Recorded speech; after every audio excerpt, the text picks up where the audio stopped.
Hello everyone, कैसे हैं आप सभी स्टूडेंट। तो आप सभी बच्चे सेमेस्टर थर्ड सेशन 24-28, 23-27, 22-26 आप सभी बच्चों का मेजर पेपर 4 पॉलिटिकल साइंस, इसका पेपर है 2 अप्रैल को। हमने आप सभी बच्चों को सिलेबस बता दिया था, सारा का सारा इंपॉर्टेंट क्वेश्चन जो पेपर में पूछा जाएगा वो हमने सब बता दिया था, चाहे वो 15 मार्क्स का हो चाहे 5 मार्क्स का हो, ये बता दिया था। आज की इस वीडियो में मैं आप सभी बच्चों के लिए कुछ इंपॉर्टेंट क्वेश्चन लेकर आऊँ जो आपके पेपर में आएंगे। तो उन क्वेश्चंस को आप लोग नोट डाउन करें और अच्छे से इस क्वेश्चन को प्रिपेयर करके चलिएगा, ठीक है। तो चलिए वीडियो को शुरू करते हैं। पसंद आए आप वीडियो को लाइक और शेयर करिएगा।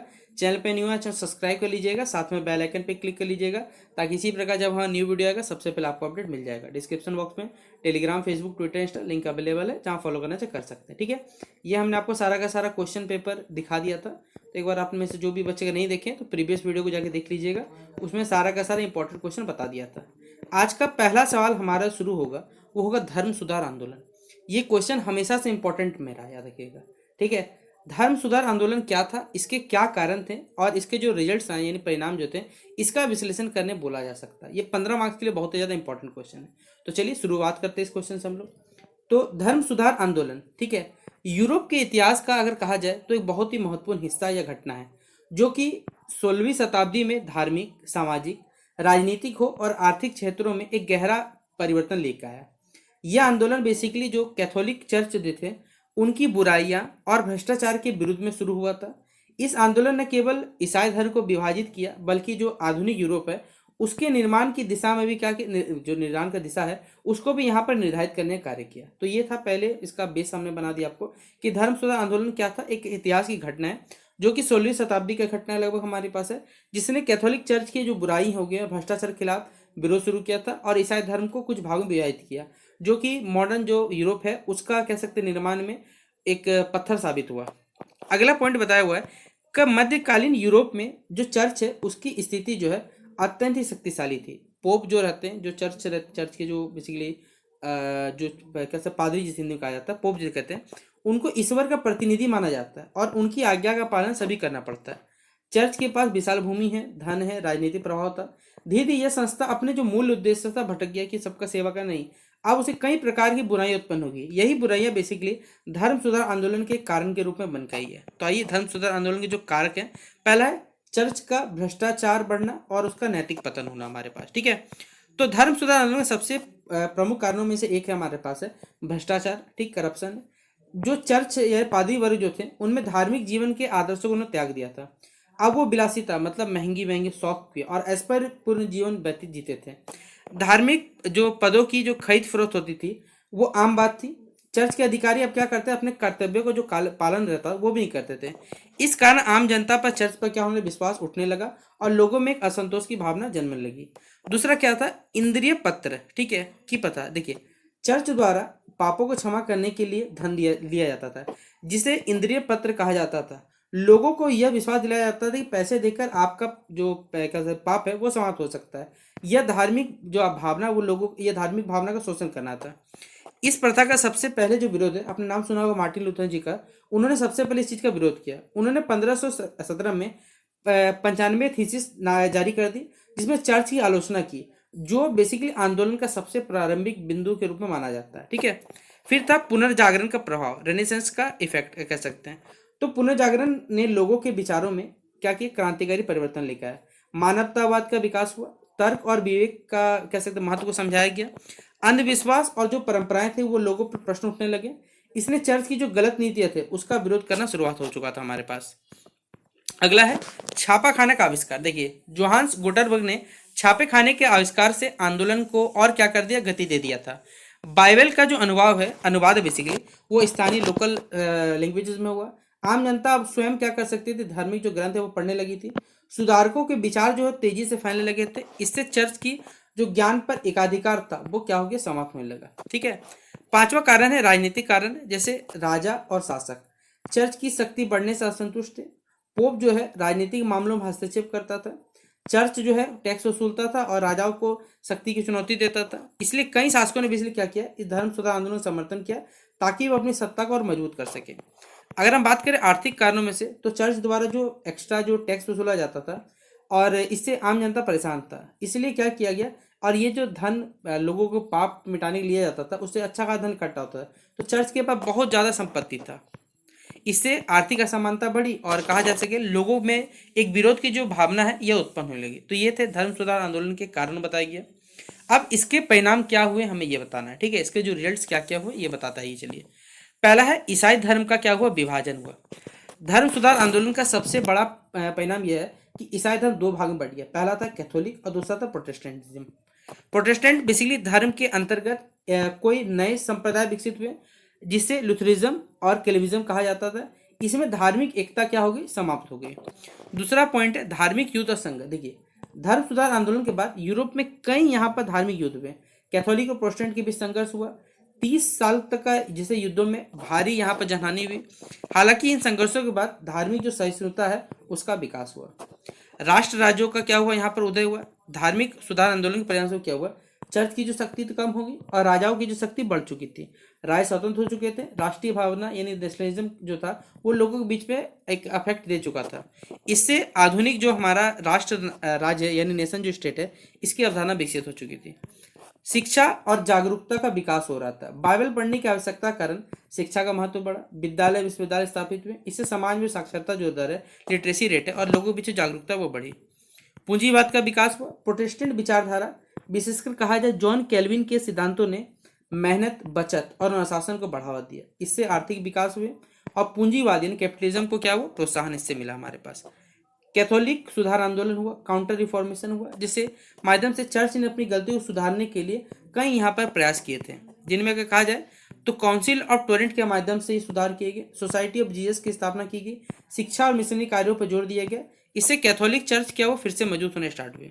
सामाजिक परिवर्तन के बारे में बात करें तो धर्म सुधार आंदोलन के कारण समाज बहुत सारे परिवर्तन हुए हमारे पास है, जिनमें व्यक्ति की स्वतंत्रता बढ़ी, धर्म व्यक्तिगत विषय बनाया गया, अंधविश्वास में कमी आई और आधुनिक जो समाज है उसकी नींव पड़ी।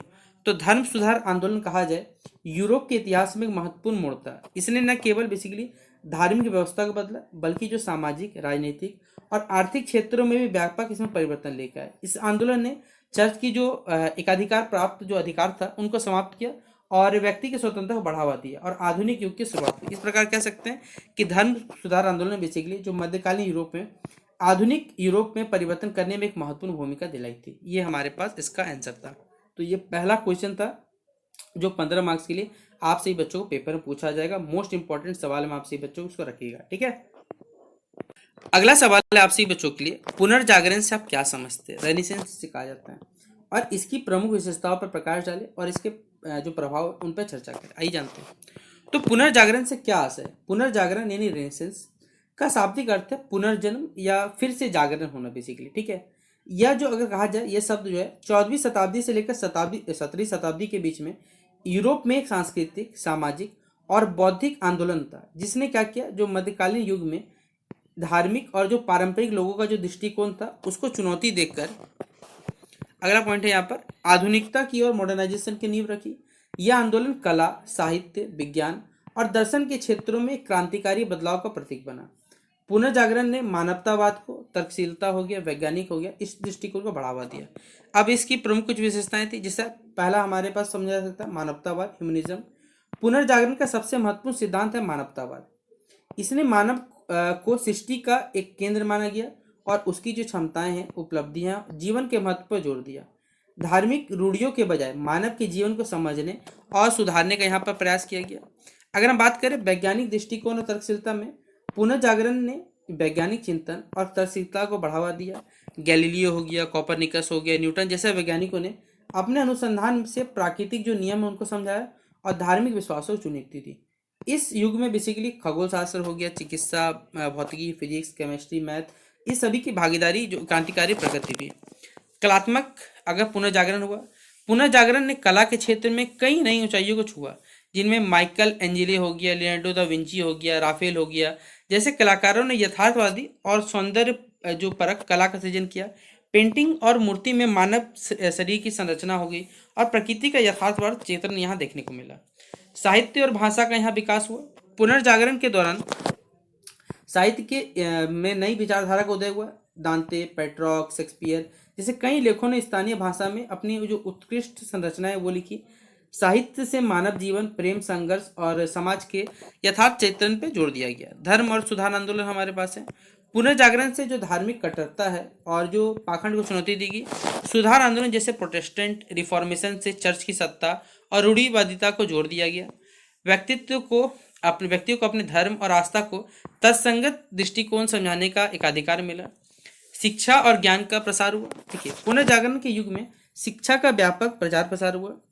गुटेनबर्ग के जो प्रिंटिंग प्रेस ने आविष्कार किया, इससे पुस्तकों की उपलब्धता बढ़ाई गई और ज्ञान को बेसिकली जन सामान्य तक पहुंचाया गया। विश्वविद्यालय हैं और जो शिक्षण संस्थान है सभी का यहाँ विस्तार हुआ। फिर है अन्वेषण, मतलब जो डिस्कवरी थे उन सभी चीज़ों को हुआ। इस युग में बेसिकली भौगोलिक खोजों और अन्वेषणों का आरंभ हुआ। कोलंबस हो गया, वास्को डी गामा हो गया, मैगलन जैसे नए खोजकर्ताओं नए नए मार्ग और महाद्वीपों की खोज की। इस व्यापार से इससे खोजों से व्यापार, संस्कृति और विचारों का आदान प्रदान को यहाँ बढ़ावा मिला। फिर व्यक्तित्व का उदय हुआ। पुनर्जागरण ने व्यक्तियों को अपनी पहचान और स्वतंत्रता पर जोर देने का प्रोत्साहन दिया।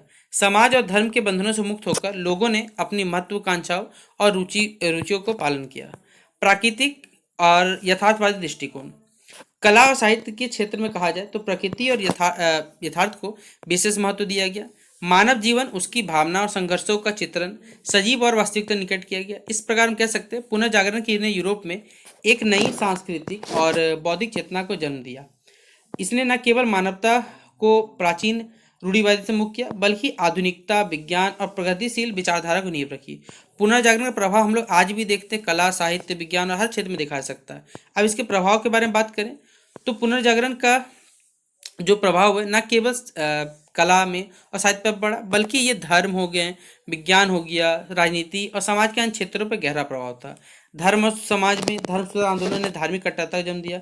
वैज्ञानिक दृष्टिकोण से देखा जाए, वैज्ञानिक क्रांति ने नई खोजों और आविष्कारों को मार्ग प्रशस्त किया। राजनीति में यह युग राजशाही से लेकर राजतांत्रिक लोकतांत्रिक समाज सोच की ओर बढ़ा और सामाजिक परिवर्तन में समाज में समानता हो, शिक्षा हो और स्वतंत्रता प्रसार हुआ। अब इस पुनर्जागरण का प्रभाव को और अगर डिटेल लिखना चाहते हैं तो ये डिटेल में भी यहाँ पर लिखा हुआ है। ठीक है, आप अपने हिसाब लिखना चाहते हैं। वैज्ञानिक और तकनीकी प्रभाव हुआ, धर्म और शिक्षा के क्षेत्र में राजनीति प्रभाव, भौगोलिक और व्यापारिक समाज पर समग्र यहाँ प्रभाव हुआ, आधुनिक युग की नींव रखी गई। तो इस प्रकार पुनर्जागरण ने मानव सभ्यता को नई दिशा दी और यह युग केवल अतीत के ज्ञान का पुनरुत्थान नहीं था, बल्कि नए नए विचार हैं, दृष्टिकोण है, समाज का निर्माण, इन सभी चीजों पर इसने कार्य किया था। अगला सवाल है, उपनिवेशवाद से आप क्या समझते हैं, कॉलोनिज्म से क्या समझते हैं, और आधुनिक युग में प्रारंभ में विदेशी देशों द्वारा स्थापित जो उपनिवेश थे उनका वर्णन करने बोला गया आप सभी बच्चों को। तो पहला, एक उपनिवेश होता क्या, एक ऐसी प्रक्रिया जिसमें एक शक्तिशाली देश क्या करता है, दूसरा कमजोर देश या फिर कोई क्षेत्र पर नियंत्रण स्थापित करता है और वहाँ के जो भी प्राकृतिक और मानवीय संसाधन है उनका शोषण करता है और अपनी राजनीति, आर्थिक, सामाजिक, सांस्कृतिक व्यवस्था को थोपता है। इससे क्या होता है, वहाँ इसका उद्देश्य ये था, अधिक से अधिक संसाधन उपयोग किया जा सकता है, व्यापारिक लाभ मिलते हैं, राजनीति प्रभुत्व बढ़ता है और संस्कृति का अपना विस्तार भी होता रहता है। अब इसके कुछ प्रमुख उद्देश्य, जैसे पहला है आर्थिक लाभ होता है, कच्चे माल और सस्ते श्रम का उपयोग कर आर्थिक लाभ प्राप्त किया जाता है, राजनीतिक वर्चस्व बढ़ता है, अन्य देशों को अपने अधीन कर साम्राज्य का विस्तार करना। सांस्कृतिक प्रधान बात करें, अपनी धर्म, अपनी भाषा, धर्म और संस्कृति को दूसरे पर थोपा जाता है। व्यापारिक मार्गों में बात की जाए तो समुद्री मार्ग और व्यापारिक केंद्रों पर अधिकार होना। आधुनिक युग में अगर आप उपनिवेशवाद का उदय हुआ, जैसे 15वीं और 16वीं शताब्दी में यूरोपीय देशों ने नए नए समुद्री मार्गों की खोज की। इससे हुआ क्या, इन खोजों से उन्हें कई नई भूमि और संसाधनों का पहुंचाया। इस समय को भौगोलिक खोज का भी युग कहा जाता है। उपनिवेशवाद की शुरुआत इसी काल में हुई और 19वीं शताब्दी तक ये अपने चरम सीमा पहुंची है। जैसे विभिन्न देश अपने द्वारा उपनिवेशों का वर्णन करते हैं, जैसे स्पेन और पुर्तगाल। क्रिस्टोफर कोलंबस की खोज 1492 में अमेरिका खोज में योगदान दिया। दक्षिण अमेरिका, मध्य अमेरिका, कैरेबियन द्वीप पर स्पेन ने क्या किया, नियंत्रण स्थापित किया। वहाँ के जो स्वदेशी लोग थे, माया, इंका, इजेक्ट का सभी का शोषण किया गया और उनकी सभ्यता को नष्ट किया गया। पुर्तगाल में जैसे वास्को डी गामा ने भारत और अफ्रीका के नए समुद्री मार्ग खोजा। फिर अफ्रीका के पश्चिमी तट और ब्राजील पर नियंत्रण स्थापित किया। मरक्का, गोवा, मोजाम्बिक में व्यापार स्थापित किए। फिर ब्रिटेन ने क्या किया, 17वीं शताब्दी में भारत पे, उत्तरी अमेरिका हो गया, कैरेबियन द्वीपों में अपना उपनिवेश बनाया। 18वीं 19वीं शताब्दी में अफ्रीका और ऑस्ट्रेलिया में विस्तार किया। फिर ईस्ट इंडिया कंपनी आपको भारत में आया। 1857 के बाद ब्रिटिश राज के अधीन कर दिया गया और ब्रिटेन को आपको मालूम होगा कि सूर्यास्त ना होने का साम्राज्य भी कहा जाता था। फ्रांस ने फिर अफ्रीका हो गए, जो दक्षिण पूर्वी एशिया हो गया, वियतनाम, लाओस, कंबोडिया में अपने उपनिवेश बनाए, बेसिकली कॉलोनी बताया अपना। फिर डच जो नीदरलैंड है, नीदरलैंड ने बेसिकली इंडोनेशिया में उपनिवेश स्थापित किया। उन्होंने दक्षिण अफ्रीका में व्यापार केंद्र और बस्तियां बनाई। डच ईस्ट इंडिया कंपनी ने मसालों के व्यापार पर नियंत्रण स्थापित किया।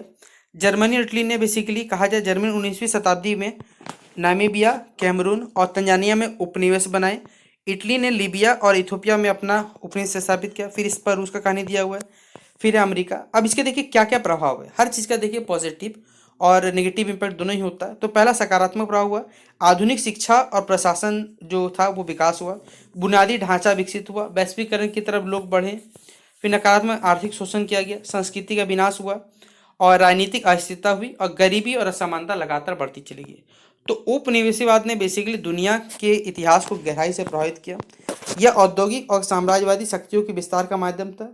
हालांकि यह शोषण और असमानता का कारण भी बना। इसलिए आधुनिक समय में उपनिवेशवाद के जो प्रभाव है, चाहे सकारात्मक हो चाहे नकारात्मक, लेकिन ये कभी अच्छे तो हो नहीं सकते। किसी के आप घर में जाकर रहना, ये सही बात तो नहीं कहला सकते, ठीक है। इसी को उपनिवेश कहा जाता है।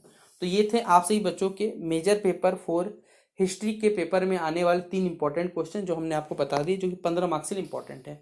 तो कैसा लगा वीडियो जरूर बताइएगा। इस वीडियो को अपने सभी दोस्तों से शेयर कर दीजिएगा। बाकी बेस्ट विशेष आप सभी बच्चों को मिलते हैं नेक्स्ट वीडियो पे। तब तक के लिए जय हिंद और जय भारत।